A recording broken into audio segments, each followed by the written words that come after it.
So this textbook also contains all the data sets we're going to use in the class, and it also contains YouTube videos that you're going to want to watch to learn how to do the different sorts of computations.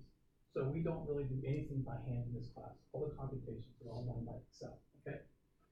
So these are our data sets. When you click on them, this is at the very end of the book.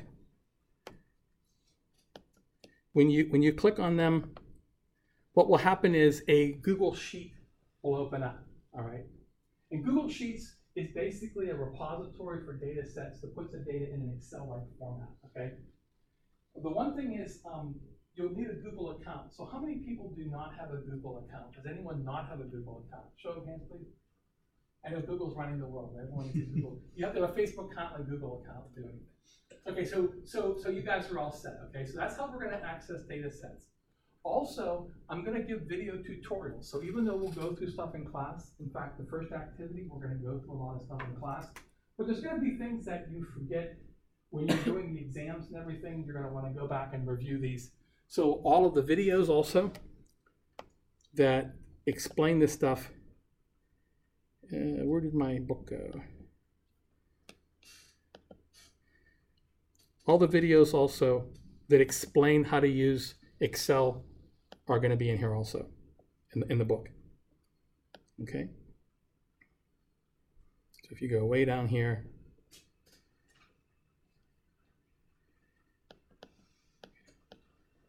there's the Excel videos. So these are YouTube videos that I've made to illustrate different things we're going to be doing in this class. Most of them are very short. Welcome. The one for activity one's 20 minutes, and it's because there's a lot to go through. Most are like 5 minutes long. Really cool thing about Excel is not only is it cheap, but also it's incredibly well documented. So when I want to find out how to do something on Excel, I just type in, how do you do this in Excel? And like a gazillion different videos will pop up. Really easy to learn. This course presupposes no knowledge of Excel, so you don't have to know any going in. If you're from College of Business, how many people are from College of Business? Show of hands. Okay, so like a third, usually like a third to a half of the people. You guys probably know Excel better than I do, so you can teach me all the tricks and stuff like that. I use a different program for statistics, but this is really, really useful. Okay. So what you'll always need your laptop. You want to bring your laptop to every class. We do a lot of computations, so laptops are really essential, okay? You want to try to sign up for Poll Everywhere. So how many people have used Poll Everywhere in their classes? A couple? Okay, so this is like an interactive polling thing that we can do in class. The reason why I like it is I have it linked up with Canvas, so I use it for extra credit. So I like it because you get to earn extra credit. If you come to class and you're prepared, you know what you're doing, you get extra points, which is what should happen, right? And it also helps me because I get to see what everyone knows. What happens normally when a teacher asks a question? Few people raise their hand, right? And then no one else answers. Well, this way I get everyone to answer, everyone's response is seen. I get to know where you guys are as a class. So if you haven't already, and you probably haven't because I just opened up the class today, this Canvas page, you want to click on this link. You're already set up, you'll have an invitation. Just follow the prompts, you'll be fine, okay? If you run into any trouble, let me know. I haven't used Poll Everywhere, so this is new. Greg, you haven't seen this, so we'll work out some of the kinks as we go along, okay? We'll get to the course description a little later. So the structure of the course, it's kind of important to understand this. Statistics really comprise of two different parts. The one is book statistics. And the book statistics is basically, fundamental terms, concepts, how to compute things, okay? The homeworks, which are going to be online, will test your book statistics, all right? So these are kind of just really basic sort of things. If you understand the book statistics perfectly, you'll get 70% guaranteed. That's how the course is set up. However, there's also the applications of statistics. And the practice of statistics and the theory of statistics are two different things. So it really takes a while to learn how to actually use statistics. It's very challenging. So what we're going to do is we're going to do in-class activities And that's where you're going to learn how to actually apply what you learn in class. We'll use real data sets. Okay, I'm a statistician. I work with a lot of people. We get a lot of really cool data sets. We're going to work with them in class to learn how to actually take a real life data set and actually analyze it. The quiz is a combination of both of these. Of all the assessments, the quiz is probably the most important because the quiz is timed. Now, why is that important? Because the final is timed. Okay, so the quiz tests both aspects of your knowledge. There'll be some analysis part, but then there'll be some kind of like rote book sort of statistics in there too.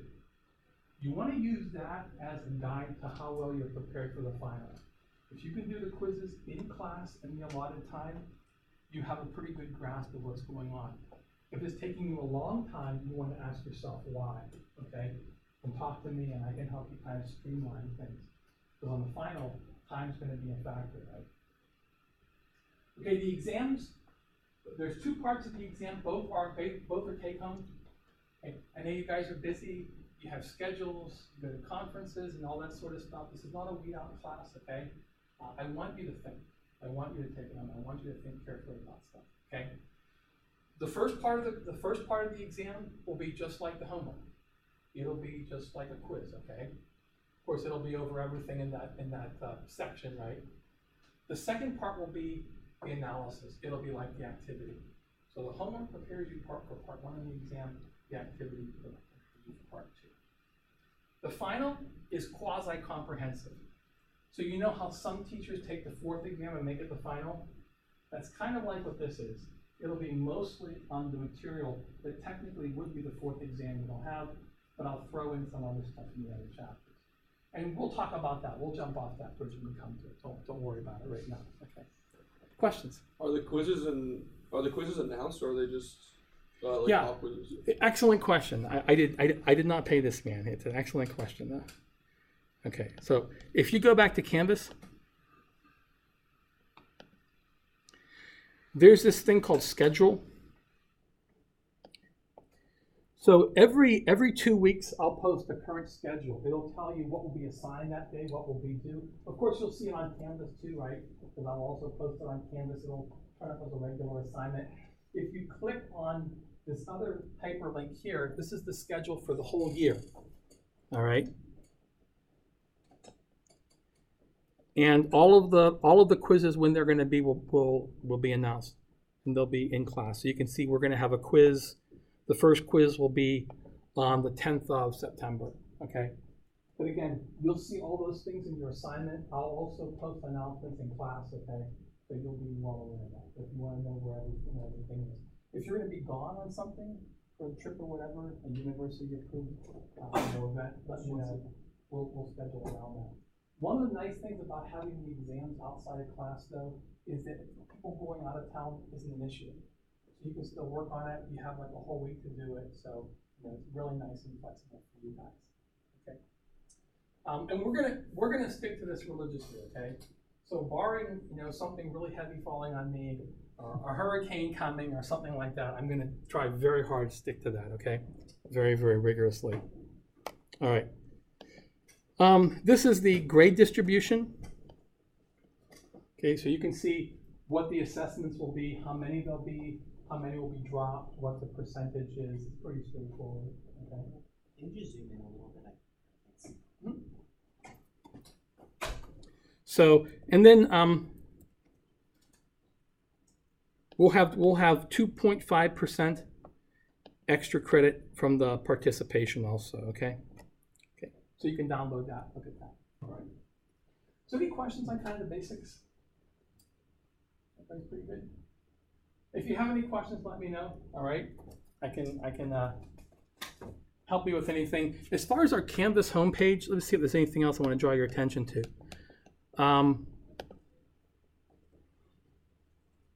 Okay. So I'm going to give handouts for every chapter we do. I'm going to hand actually the one for chapter 1 out today, but in the future, if you want a hard copy, print them out yourself, okay? Just because today you guys didn't know about it. And let's see. I have one print on both sides.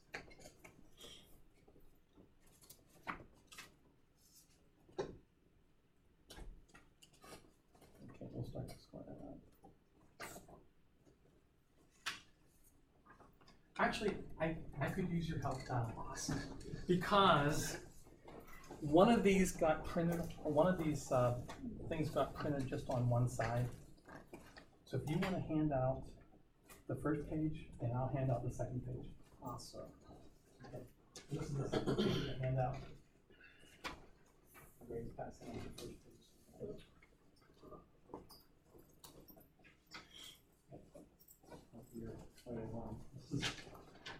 This is the other. Actually, you know what? I think both are in there. Okay, I'm sorry. Yeah. So go ahead and just take the first and the second. Yeah. Extra? Awesome. Cool. I thought I had a second. So you need the second page, right? Yeah, we need to. Thank you. Thank you.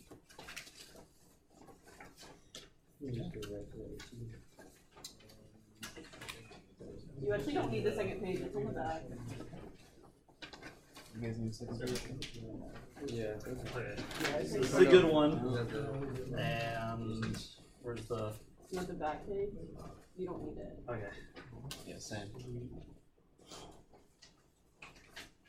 Okay, so hopefully everyone has one page that's back and front, or 2 pages that are one-sided.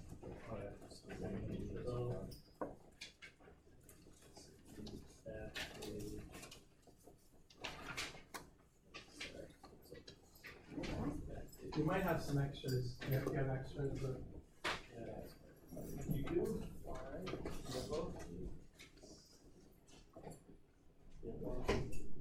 You guys are all good? Okay. All good? All right. Okay, so let's just start off asking a kind of maybe semi-rhetorical question, which is, what is statistics? You hear people say the term statistics. What do you think?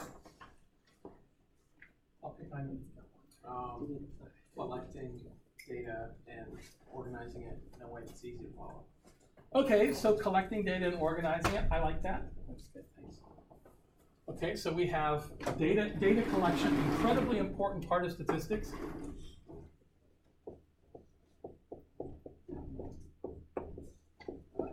This is definitely a finals question, I can tell you that right now.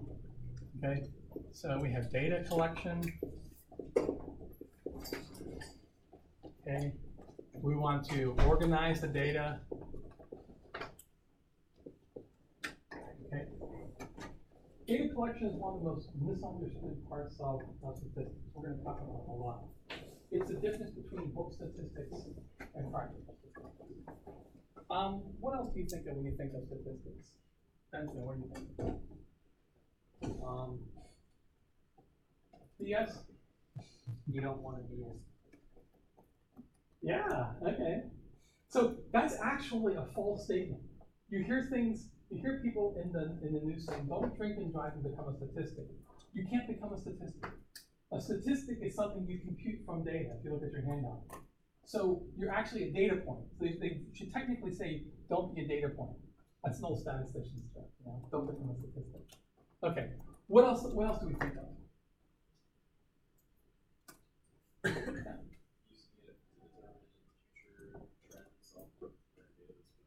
Okay, so we're interested in trends, we're interested in patterns, sure. Okay, especially in business, super important, right? You want to look at the stock market. Do the prices of stocks on a stock market look like they do in the sitcoms? In the sitcoms, you have this nice line that goes up. Do stock prices look like that? No, how do they look? They look all jig-jaggy. There's an awful lot of noise, right? Incredibly hard to make predictions when you have noisy data over a really small time interval. That's a really important part. What else do we think of? Anything else? What do you think? I think polls. Okay, polls. So that's kind of like data collection. We could think of that as one way of collecting data. Anything else you think of? The statistic can be used to quantify any means that, unless you know the source of the data, you might as well just throw the statistic out the window. Okay, so I'm saying there are 3 lies, damn lies, and statistics are there for a reason. So this is actually the one part that people don't really understand, which is that we have to ask a question. And we have to be really careful with the question. We have to know what's being asked. So here's a really classic example. How many people have watched TV ads where they're talking about toothpaste and they say 4 out of 5 dentists approve of this toothpaste? Anyone ever see that ad? Mm-hmm. What's flawed with that? There was actually a national court case about this. What's flawed with that claim? It's true, but it's misleading. That's that lies, damn lies and statistics. Why is that misleading? Does anyone know the news story? Okay, first of all, you have to know how they picked the dentist, right? Maybe 4 of them were quacks, right? And the really one good dentist said, oh, this toothpaste is terrible. But here's what actually happened in that ad campaign. You're a dentist. They gave you a list of toothpastes, and they asked, which ones would you recommend? Well, guess what? There were a whole lot of them checked off. So it was not that this was the top choice of the dentist. It's just that dentists said, okay, this is an okay toothpaste. But they said a million others were also okay. So you have to know the question. You have to really understand what's being asked, okay? And what's actually being made. Really important. There's one part that nobody said, which I'm kind of surprised at, which is probabilities.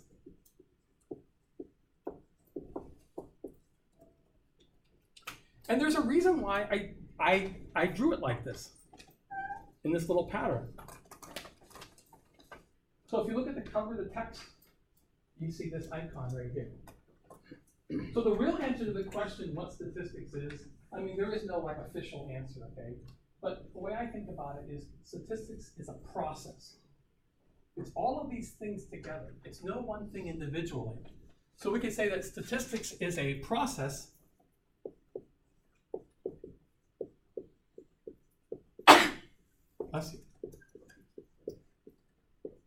In other words, it's all of these steps. We ask a question, then we collect the data, then we organize it. We actually do more than that. We summarize it, get the information out, then we apply probability theory to get a model, and then we make a decision. And after we get findings, what happens? Conclusions raise new questions, and then the process completes itself, okay? So it's this process that we use to make decisions from data.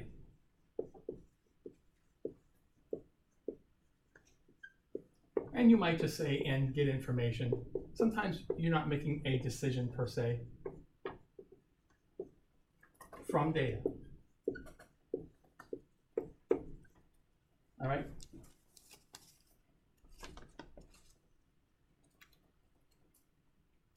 By the way, if you can't read my handwriting, you will not be the first person. I won't be offended. Please ask, okay? The only thing I ever failed in school was handwriting, I totally empathize with you. Okay, now, data is incredibly important. Statistics is not mathematics, okay? We use math formulas the same way that physics uses math, right? But no one calls physics mathematics. We use mathematical formulas, but it isn't mathematics. And in fact, the way we think is the opposite of mathematics. Okay, mathematics is very abstract. We're working from data. We're using real life experience to make decisions. It's one of the reasons why statistics is so easy to understand, because it's common sense. How do we make decisions? Do you pull out a formula? You're gonna, should I marry this person? Do you pull out a formula and calculate things? If you come up with such a formula, let me know. Okay? If it works, make a lot of money. But how do you do it? You do it based on the data you have available, right? Okay. So this is how we make decisions in statistics. It's already hardwired into our brains how to do this sort of thinking. Okay. So data is going to play a huge role. No data, no statistics. All right. So I asked the question before: how many people were in the College of Business? Not everybody raised their hand. In fact, it's actually pretty rare that in classes we have more than 50% of the people in business. And you might say, well, then why the heck am I here, right? If you're not in College of Business, Well, here's the thing you want to think about. Business is a very generic term. What is a business? A business is something that needs money to operate, right? And you have to compete with other entities. Is Embry-Riddle a business? I hate to think about that, but it is, right? According to my student loans, yes. Yeah. I mean, as much as I love teaching statistics, I would not be here if I wasn't being paid, right? So we need money to operate, and we definitely have to compete, okay? Even in government, people sometimes make the distinction, public sector and private sector, but even that's kind of artificial. Department of Homeland Security, do they need money to operate? Absolutely. Do they have to compete? They do. They have to compete for a fixed federal budget with other departments, right?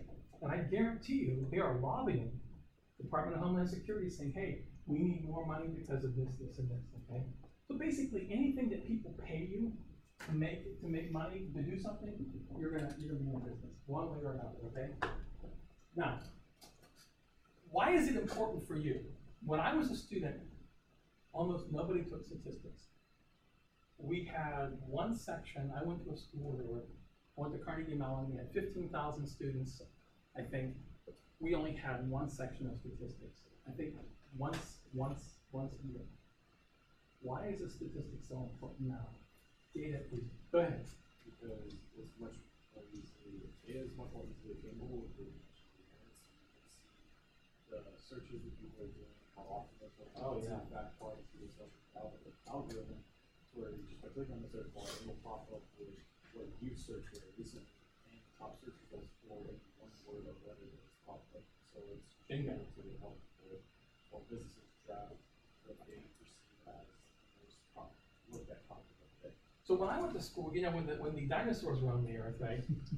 We just started getting the internet. Now there's all this information. Here's an interesting fact you should think about. It is a fact that there was more unique information generated last year than there was in the previous 500 years combined. Now, if that doesn't make you stop and think, check your pulse. That's amazing. That's unique data. Now, yeah, half of it were Trump's Twitters, right? But still, you know, I mean, that's a lot of information, and a lot of it's garbage. Yeah, that's true. Right? It's like, you know, Reddit, people are typing all sorts of crap. That's considered data. So what do we have to do? We have to sift through that data, get the interesting stuff, the important stuff. That's a lot of work. So for you guys, statistics is really important because what is the motto of business? Faster, better, more efficient. Like you just got through saying, the internet is the conduit for how everyone shares information, and it's practically instantaneous. If you go on Amazon and you search the price of something, and you search 5 minutes later, the price is different. Amazon literally has an algorithm that by second, each second, updates based on new data. That may seem stupid to you, but it's not, because I don't know when you're going to search. If you search that 1 second and eBay's lower, you're not gonna buy it at Amazon. Okay. So this thing about making decisions really fast using a huge set of data is super challenging, and that's why statistics is basically applicable to everyone. So what do we use statistics for in business? We use it to make decisions. Okay. It is the principal means we use to make decisions.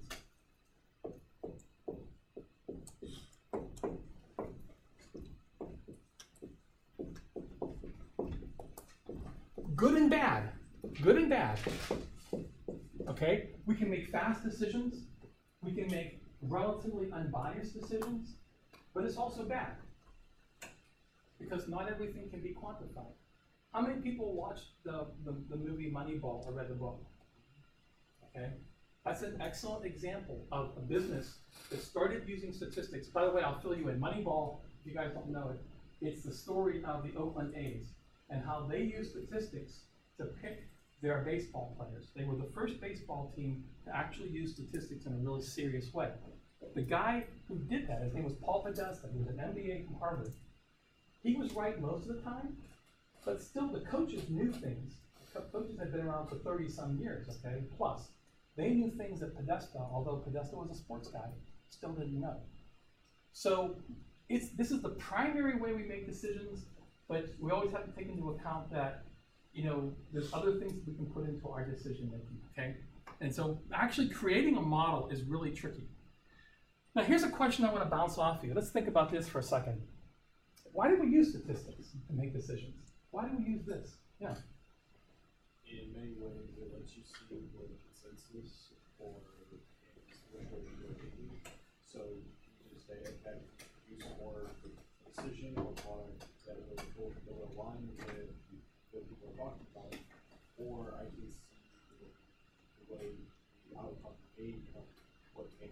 recently, so push forward in the direction of the So let me kind of pose a question then. Let's think about that.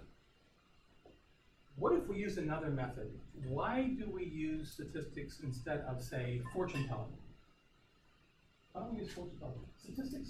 Statisticians are really expensive.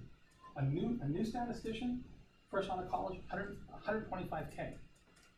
So these guys are really expensive. Why do we spend all this money on statisticians and computers and everything? Just have a fortune teller on the team. Because with a statistician, you can base your probabilities off of real data. However, there's always going to be that chance that the data you collect is not representative. But maybe statistics doesn't work as well as fortune telling. It uses data, but maybe it's not. Yeah. So here's the thing. Let me just kind of throw this out to you. Now you may be laughing and say, "Well, that's a really stupid example," but I want you to think about this carefully for a minute. Notice that they go through the same process. A lot of it, right? So let's take as a hypothetical example where you run a production line. Aerospace companies, the major aerospace companies, they're doing more and more manufacturing, more in-house fabrication, right? So you're getting parts for a fabrication plant. And we've had trouble with this vendor.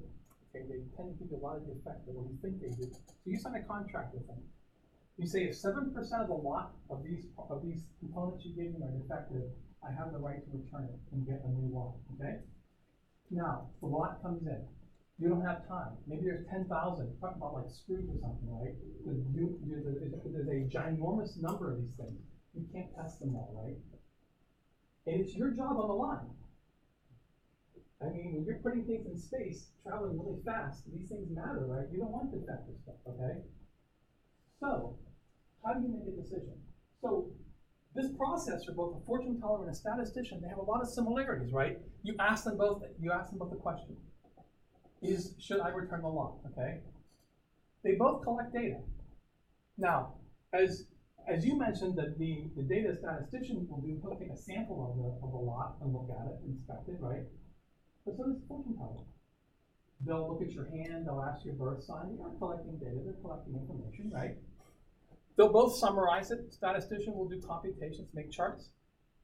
But fortune tellers do that. They make charts, right? They have astrologies and signs and all these sorts of things, right?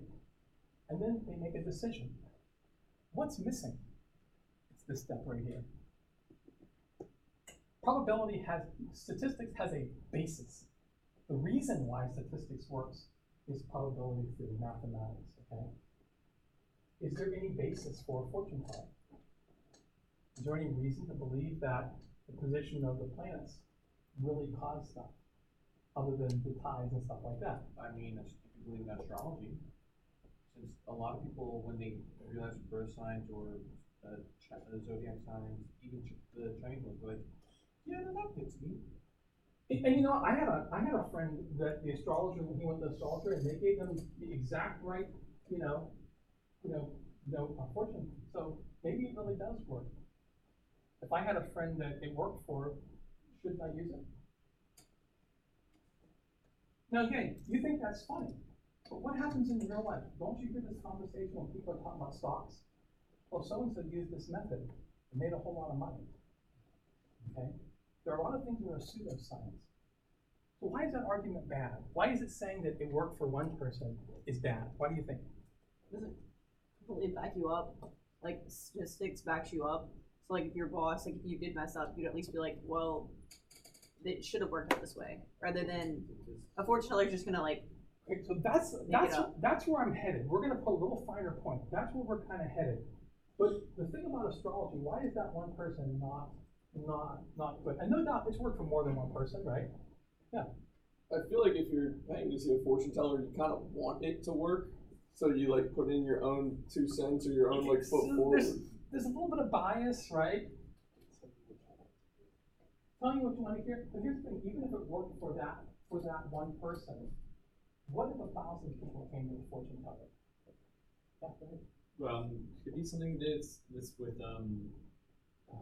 patterns of success, I guess. Meaning, like, if 1,000 people go to a fortune teller, it only works for like 7. Versus if somebody's statistics to show that this collection of stocks is going to be more profitable, and that collection of stocks is more profitable more often, like continuously, like that pattern of success. So I want to unpack that thought. There's two really important things in here. The first is what actually was a statistician who coined this term, the law of truly large numbers. It says that whenever you have a whole lot of things happen a whole lot of times, you'll see really, really rare events. We tend to remember the rare events, right? I mean, you tend to remember the guy that went to the casino and bet black 8 times in roulette and won, right? Even though intellectually you should know that's not going to probably happen to you. The other part, tie into what you're saying, is a measure of reliability. What a fortune teller cannot tell you is it can't tell you how reliable it is, what percentage of time it's going to work and what time it's not, right? Statistics can't. So we're going to really emphasize this point that in statistics, one of the things we can get out from this probability theory is a measure of reliability. I can tell you what percentage of times it will work and what percentage of times it won't. We know whenever we make decisions from data, it's not perfect. What's the most notable example of a recent case where statistics gave us a really bad answer? Exactly. So we make mistakes, but what we're going to be able to do is we're going to be able to say 95% of the time this method works. So even when your lot comes in, you may make the wrong decision. The majority of the times, or a really high percentage of the time, you'll make the right decision. Okay. So that's kind of the difference, all right? And again, you may think this thing about the fortune teller is kind of stupid, but you hear a lot of people pose things as scientific when they talk about new algorithms to predict the stock market, when they talk about how magnetic bands help reduce arthritis and stuff like that. You know, it's been statistically proven by doctors. You hear all these claims, right? So there's a lot of false science, a lot of quack science that sounds scientifically. They show you charts, they show you tables, they show you data, the same way an astrologer does, except that you don't really recognize that it's false because you're not used to that stuff. Okay. So this course is going to try to train your mind so that you can kind of figure out truth and fact from fiction a little bit better. Okay, questions that we have on anything so far? Everybody's good? All right.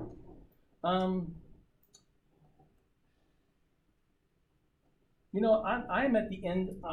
So I wanted to start activity 1. It's hard the first day. We'll come back and we'll start activity 1 next class period. If you're a little rusty in Excel or you've never used it before, watch video 1 that's in the back of the book, okay? So it'll help you get a little more prepared. And we'll start on that on Thursday, okay? All right, thanks a lot.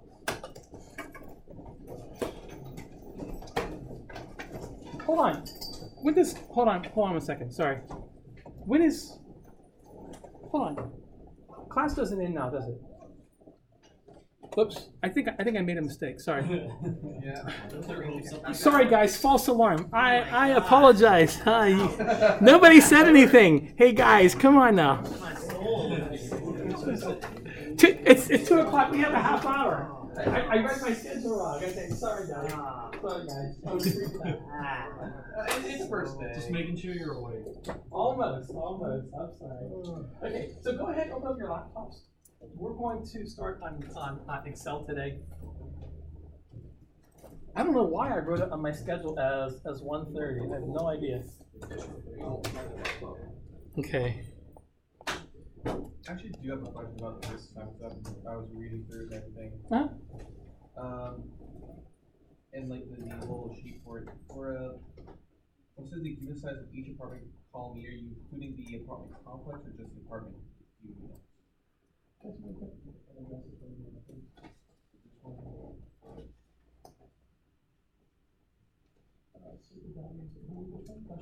Question 1, I know that's the small one for both of those, and then for 2, I didn't know if you wanted to the units or all of the apartment complexes.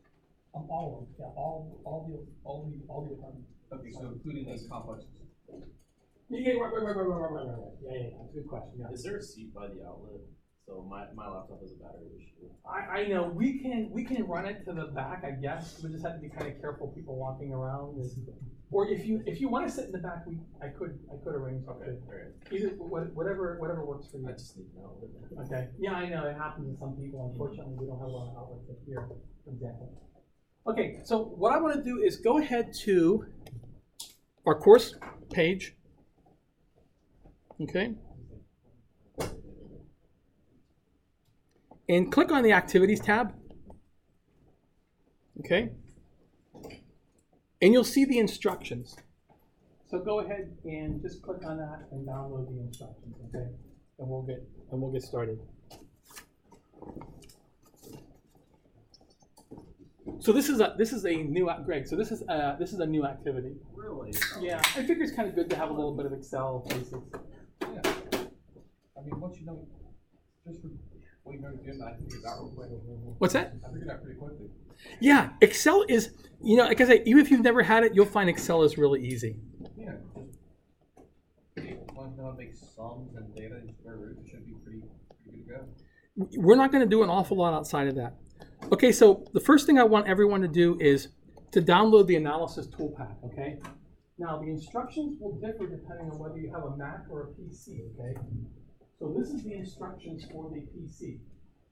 If you want to figure out how to do it for the Mac, you can go to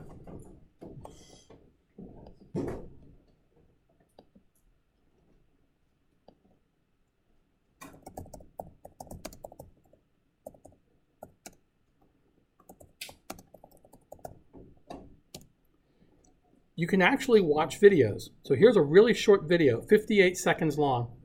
It will tell you how to do it Okay, everyone, in the I'm in going the, to show in the you how Mac. to install the tool pack on a Mac computer. This is for Excel 2015. For Excel 2015 on a Mac, all you're going to do is you're going to open your Microsoft Excel. You're going to, let's see, you're going to go to Tools. You're going to scroll all the way down to the bottom, click on Add-ins. Add-ins available. You're going to select Analysis Tool Pack, press OK, and Analysis Tool I will Pack should download now that be video, okay? But it's for the Macs, it's installed. really easy. Here we are over here, Data Okay. Analysis. So that's going to be your tool pack. All right. Everybody good on the Mac? So you go to Tools, Add-ins, Analysis Tool Pack. And it's kind of the same way in the PCs, except you got to do one extra step. So let me show you how it's done on PCs. Why don't we open up the data set and I can show you right there. So if you go back to the instructions and you go to page 4, just scroll down to the next page. Okay. If I go too fast or you get lost, just let me know, okay? Again, I'm going to post a video of this whole class, so I'm taking a screenshot of what I'm doing right now. You can also watch that. So again, all of our data sets are going to be hyperlinked. So you click on the click here, and it'll open up the data set in Google Sheets. Okay.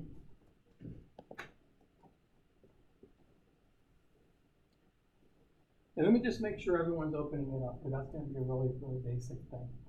And then we want to download that as an Excel file. If you go to the instructions on page 4, you have to up that, and click there. Yeah. If you want to go around, just kind of make sure you're on the same page. Yeah, so scroll down. You want to pick any of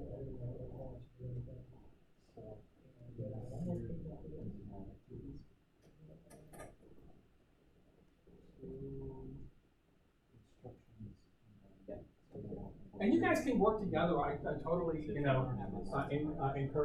Okay. Because you've got a Google Sheets page to open up.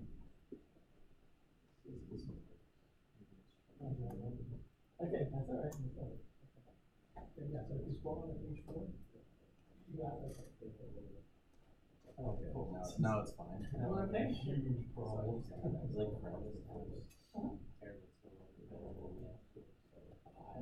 There's a hyperlink in the You can instructions. download it to our site for IT, right? Would that work for you? Yeah, yeah. Okay. Good, good. You have Excel? Is everybody able to get the instructions and the worksheet? That's okay. Yeah. You can just use University Field. Like I say, that's why I asked for the video, so you guys can watch it and can do it on your own, so you're not wedded to. If you miss it in class, you're not miss it totally. Okay, excellent. Looks good. Okay. All right. So now we're going to download this. So what you want to do is go to File, scroll down to Download, and choose XLSX. Okay. There's different versions, different formats Excel files can have. Sometimes people use CSV. We're never going to use CSV. It's generally a bad choice. And there we are. Okay, now, something to bear in mind, okay? The data files are going to be an important part of this course. We're going to use them over and over again. On the exams, you're going to want to be able to refer back and see what you did. The finals, open book, open notes. So a lot of times, what you do in a data set, you can use as a template, okay? So it's a really good idea to save data files.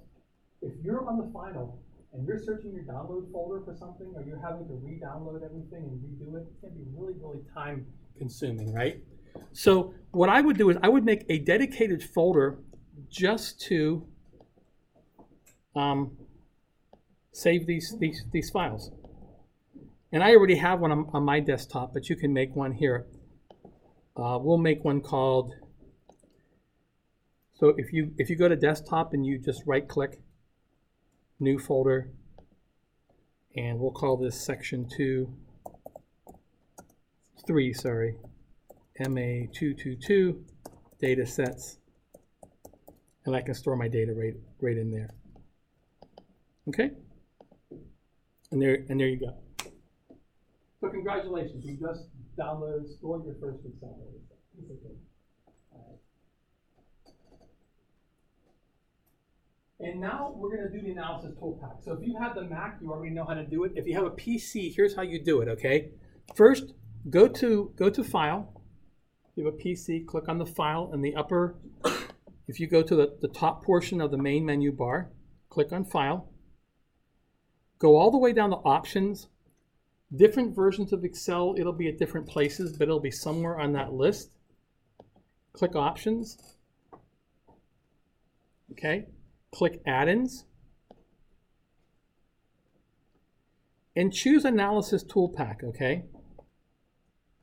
And then click Go.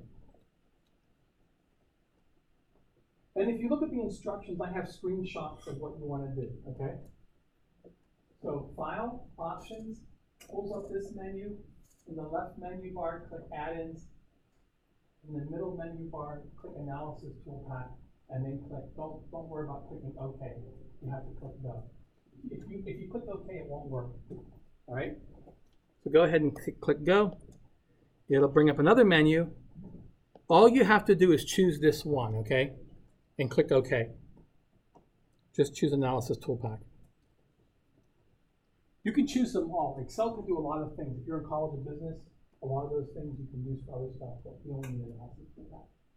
The way that you notice it's been correctly installed is when you go to the top menu and you choose Data, okay, you'll see Data Analysis somewhere on the right side of that top menu, okay?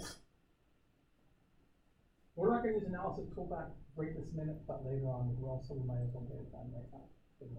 Okay? Good. Questions? Any problems we're running into? Sometimes different versions. Yeah. I'm just using whatever Google Sheets right now. So I would not use Google Sheets, and the reason why is because Google Sheets can't do everything that Excel can do. I have Excel, but it's just I'm on a tablet, so it's different. There actually, so there is a way you can download an add-in called Excel Miner, and I can show you how to do that. That's kind of a special case. So Google Sheets itself doesn't have as much functionality as Excel does, but there is actually an add-on in Google Sheets. But I want you guys to get used to working with Excel because that's what people use in their lives. Okay. All right.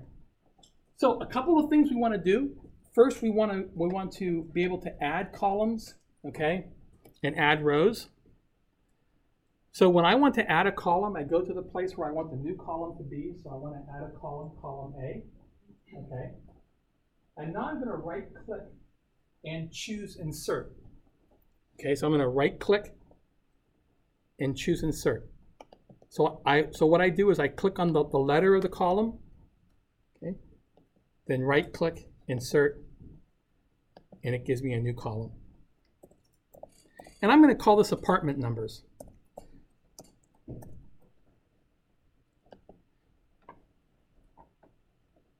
Now, I committed a cardinal sin of statistics, which is I started using a data set without knowing what I was looking at. Okay? we're gonna talk about this, we don't wanna do that. Let me tell you a little bit about the data set. So a friend of mine was moving to Daytona Beach 2 years ago, I think in the summer. They wanted a really cheap place, so I just decided what the heck, that's fine. I just went to Craigslist and got a bunch of data. So this is the monthly rent for the apartments, the number of bedrooms, the number of bathrooms, size in square feet. This is the type, okay? So we're gonna call all these apartments. You asked a good question. Okay, so all these are considered apartments, just different styles, okay? Including the condo, duplex, and everything? Exactly, right. We're gonna take them all as apartments, yeah. Okay, and then some other data that we're not gonna worry about right now. And I wanted to number them. For example, if my friend said, hey, I'm interested in a $700 apartment, there's more than one $700 apartment, okay? So we wanna number this list. And Excel has a really cool way of creating lists. So what I'm gonna do is I wanna number these 1 to 121. There's 121 apartments, okay? But I don't want to type 1 to 121, right? I have better things to do with my life, okay? So what you do is you start the list, you highlight the whole list, okay? So I'm going to click on 1, okay? And while I'm holding that down, I'm going to left click, hold that down, and select everything that I've typed in. Okay? Excel has a really nice feature that if you now drag down that list, if you put your cursor right here at the bottom right, and if you haven't used Excel a lot, it takes a little while to do this, okay? To learn how to highlight everything, so you have to practice a little bit. Put your cursor at the very bottom, you'll see a little flat cross, and now drag that down all the way. And Excel will auto-complete the sequence.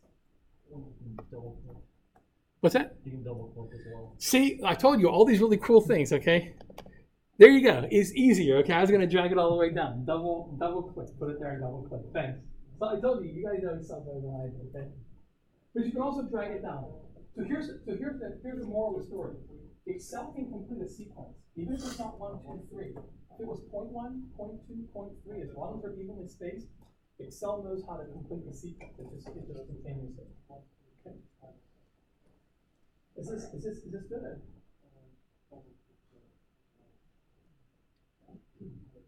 It takes a little while if you haven't used Excel, but just practice. Okay. All right. Okay. Now I have my data set, so I should just throw this into a computer, right? If I wanted to compute things, I should just throw the data set right in the computer, right? You can tell by the way I'm asking the question, the answer is nothing, okay? So what's wrong with just taking a data set and just throwing it into a computer? These data values were entered by hand. Have you ever entered data by hand? A lot of data? And what happened? All right. Easily made a mistake. Okay. So what we do, we have to clean the data. You hear about data cleaning. This is part of data cleaning. We have to look at the data values. So I might want to look at the prices and make sure that they're really valid. How am I going to look at all those prices? There's 121 prices. It's hard. If there's an error, I'm probably not going to spot it just by looking at it visually, right? So what's a good way to inspect a whole lot of values at one time? What do you think? If there are bad data values, where are they going to be? Are they going to be in the middle, the end, or the beginning? They're going to be at the ends, right? So I'm going to sort. So what we're going to do is we're going to use the sort command. So what I'm going to do, I'm going to sort on price. So I'm going to go up to B, and I'm going to click on it. That selects all the values in that column. Okay. Now go up to the Data tab. So if you go up to Data here, it's already clicked on. You can click Sort. Now Excel gives you two options. Does anyone know the difference between those two options? Yeah. Expand the selection. Like say you're doing sum in a column, it'll be the whole column, but then hypothetically, if you do the current selection, this only sorts the ones that you selected. So this is kind of on the right track. So here's the idea. If I only sort these values here, only sort this one column, is that good or bad? Why? Right. I want all the rows to move at the same time, right? So expand is the default. Expand guarantees that when you sort this, for this apartment that's $1,000, costs $1,250, has 2 bedrooms and 2 baths, it ensures that all the data in that row also is going to move with that value, okay? It's the default because it's very rare that you'd want to just sort that row for the obvious reasons that you just mentioned, okay? So the default selected, we click sort. Little things in Excel are important. So notice there's this thing that says my data has headers. What does that mean? What do you think a header is? I'll pick on you. Exactly. So it makes a difference. If that thing is not clicked, and every once in a while Excel will not select that, what it will do, and here, I'm going to go ahead, and you do the same thing. Click off of it, okay? Now, click on Sort By. It gives you the column letters. If you sort that column, what's going to happen? Your header is going to get sorted also, which you don't want. You want that to remain fixed, right? So make sure that you have the headers selected, okay? Which, again, is generally the default. Okay, I'm going to sort by price. Always don't mess with cell values, okay? That's fixed. You can sort from lowest to highest to lowest. If I'm just cleaning data, I don't care. It's 6 of one, half a dozen of another. And here we go. Now watch what happens. Notice that now the 34th apartment costs $500 a month. All right? That seems reasonable, okay?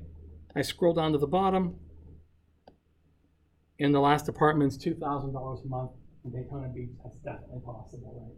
So we know that the prices are okay. All right. So data cleaning is going to be important. We want one price. So it's pretty easy. Okay. Any questions or anything going wrong? We can stop and kind of deal with issues. This is for the actual assignment. This is the size of the 37 apartments. Is that the one that's highlighted in red? I'm sorry? The size of the 37 apartment list, so is that the one highlighted in red? That's the 37th apartment. So there's a question that asks you about the 30. Is it the 37th apartment? Or 73rd. 70. That's what I thought. Yeah. Okay. That threw me off. So you want to go down to the apartment that's numbered 73. That's why we have a list. Yeah. That's what that's before. And is it the one that's currently highlighted in red when you download the thing? So this is actually a good point to switch gears slightly. So let's go to what you're going to actually turn in, okay? So if it's okay, let's go back to the home page and click back on activities, okay? And this is what you're going to turn in right here. Everybody's finding that? Okay. This is what you'll turn in. It's just one page, 7 questions, okay?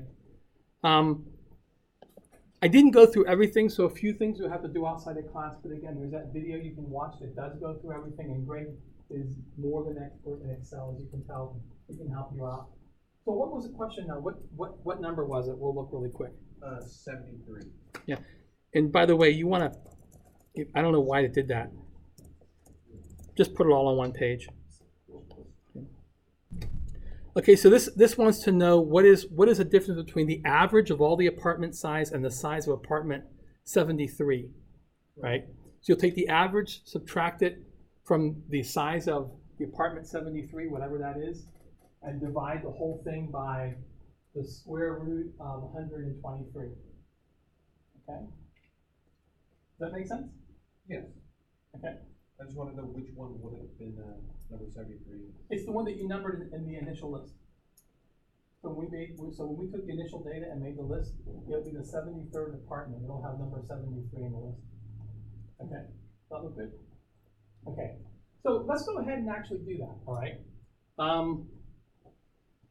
What I will do is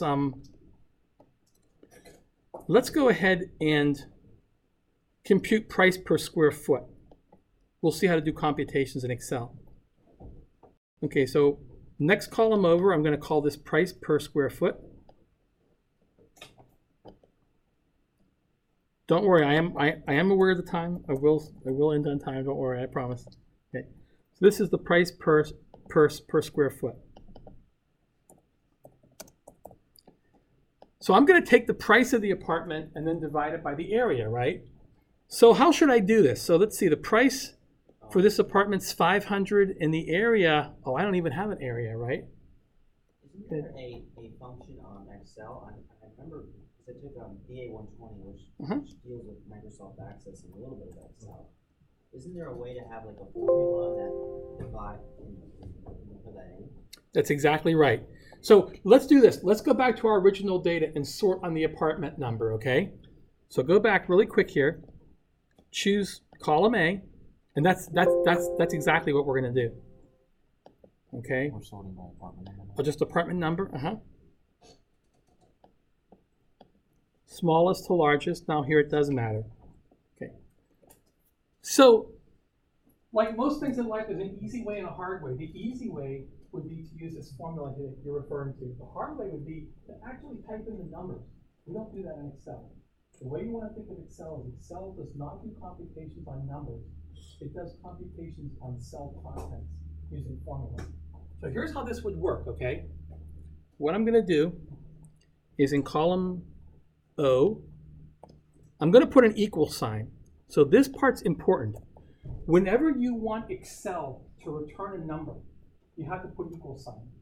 So in Excel right now, type 2 plus 3. Just type 2 plus 3. What do you get? 2 plus 3. What do you get for your answer? You don't. Here, I'll show you. Okay. Don't put the equals. Don't put the equals. Okay. Right. See, Just 2 plus 3. exactly. Okay. So see, you have to put an equal sign, right? Well, I put the equal sign. And by the way, you can work up here in the formula bar. Okay, once you select the cell, now you get 5, okay? So what I'm going to do is I'm going to tell Excel, take whatever's in the cell that the price is in and divide it by whatever Is the size, okay? 2 reasons why you want to do that. First of all, when you enter things by hand, you can make mistakes, right? Excel does not make mistakes. Excel is flawless in this respect, okay? So when do you want to get that? Oh, I type equals in the empty cell, and then I click wherever the price is, that's B2, division sign, and then I click wherever the size is. Okay.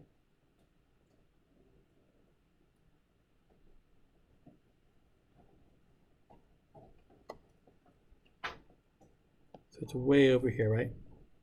So there we are. Okay. Now I'm going to hit enters. Now, do I want to do that for every single apartment? No. So Excel has this drag down command, right? So if you go to this cell right here and you click on it and you go right to the right, just like we did before when we did the auto drag down before Greg said that's that cool little trick. Okay, and you pull that down. So I'm going to hover right here, click select, left click, and drag it down. Excel automatically does everything for you. So put your cursor right at the bottom right, with that flat little cross, left click to select, and then just drag it down. If you've never used Excel, when I first started using it, I'm really clumsy. It took me a little while to master this, but trust me, if I can do it, you guys can do it. All right. Notice that a few of them give me weird values. Division by 0. Well, we saw there were certain apartments that didn't have a size, okay? One of the reasons why we want a data claim, right? Okay. That's pretty much all for today. If you have questions, you run into any trouble, again, let me know. Do you have questions? Is this all on the It's on that video. Yep. So is it on the what's that? The sheet or whatever the and it is. It's also on the instruction sheet. So you have the instruction sheet, you have the video, and then you have the class video also. Okay. So hopefully I'll give you a lot of support. So the stuff we done so far, should we save this as is? Yeah. Go ahead and say that. You're going to use it to continue. Yeah. So that's a classic example of where you want to take your data set. You don't want to go through all of it. Alright, gotcha.